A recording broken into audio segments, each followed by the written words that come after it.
the Devi concept in India is all pervading, because the basic energy, the primary energy from which this entire universe has come is the Devi.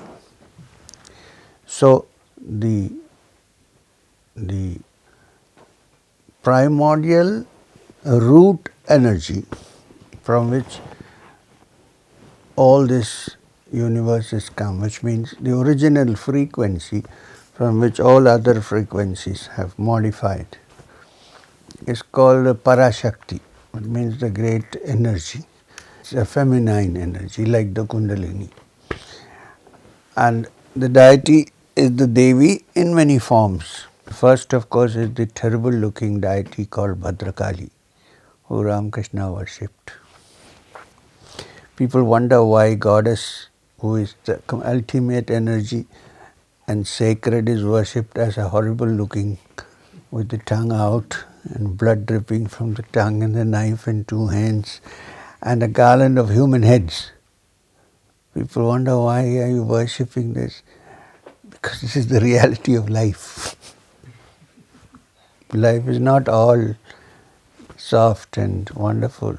It has many terrible aspects to it. So this goddess identifies with all the aspects of creation, good, bad, cruel, kind, everything. And one energy can also become both. Sometimes one is nice, sometimes one can be like Kali, Bhadrakali. The human skulls on the head, on the neck, are symbols of the ego of the human being.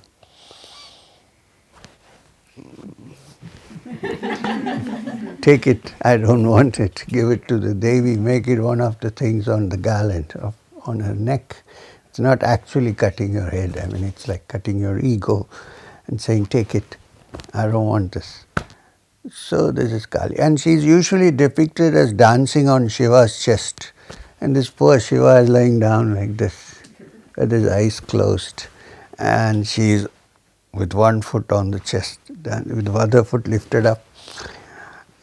Dangerous looking deity. Then, now such deities, such representations of energy are called Ghora Devtas, which means terrible, ferocious energies. In Buddhist teachings, also in the Vajrayana, there are these ferocious deities. But there are also other deities who are in between, like Durga, one of the manifestations. She rides a tiger, has a sword in her hand, but otherwise she looks very nice, peaceful, not so fearsome. Middle. Then there is the other extreme, they are called Shanta Devtas. That means the aspect of Devi which is peaceful and nice and beautiful. Also Kama Rupa, which means of the nature of desire. So usually represented as beautiful, so that one desires for it. Beautiful in form, with eyes like a fish, Meenakshi's, and all other paraphernalia. These are the Shanta Devtas, the peaceful deities, usually represented as very beautiful. In fact, one description is Bahushobhamana, which is most beautiful.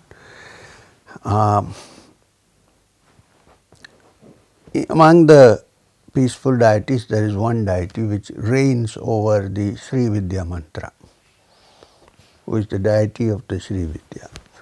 And she is called Raja Rajeshwari, Tripura Sundari Devata. Tripura means one who is the queen of all three worlds, and Raja Rajeshwari means the queen of all the kings among all. This deity is represented as a very beautiful form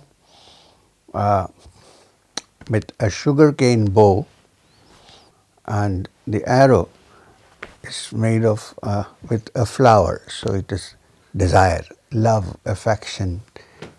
And desire can be physical and desire can be higher. So this represents the devata called Raja Rajeshwari. She is usually said to be red in color. Red is the color of blood, of desire, of energy. So the only thing that is little bit powerful that you see in her is the red color. There she shares with Kali, whose mouth is dripping with blood. And she is supposed to be dark with red cheeks. And she sits on a red flower, crimson red flower. So wearing anklets and all that. It's also the devata of the Sri Vidya mantra, which is used in one particular lineage to awaken the Kundalini and the energies.